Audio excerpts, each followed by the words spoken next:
અમદાવાદના નિકોલ વિસ્તારમાં આવેલા મધુમાલતી આવાસમાં ભારે વરસાદના કારણે ઊભી થયેલી જળબંબાકારની સ્થિતિને એક દુઃખદ ઘટનાએ જન્મ આપ્યો છે। આ વિસ્તારમાં રહેતા જીતુભાઈ પંડ્યાનું પાણી ભરાવાના કારણે 108 એમ્બ્યુલન્સ સમયસર ન પહોંચતા દુઃખદ અવસાન થયું। જીએસટીની ટીમ હાલ જીતુભાઈના ઘરે પહોંચી છે, જ્યાં હજુ પણ ઘરોની અંદર અને આસપાસ કેડસમાં પાણી ભરાયેલા છે। આ સ્થિતિના કારણે રહીશોમાં ભારે રોષ જોવા મળી રહ્યો છે। ગ્રામજનોનો આક્ષેપ છે કે અમદાવાદ મ્યુનિસિપલ કોર્પોરેશનની નિષ્ક્રિયતાના કારણે દર વર્ષે ચોમાસામાં આવી હાલત થાય છે, જેનો ભોગ સામાન્ય નાગરિકો બની રહ્યા છે।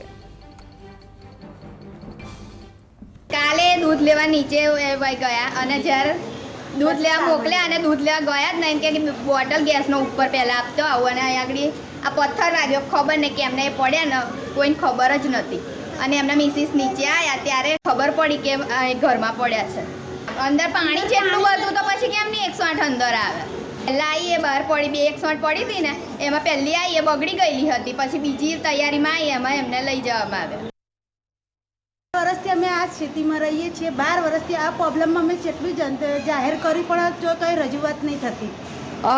એ ઘટના એમને અંદર ઘરમાં લેવા ગયા, ગેસનો બાટલો ને એવો એમનો પગ લપસ્યો ને એમનું મોત થઈ ગયું।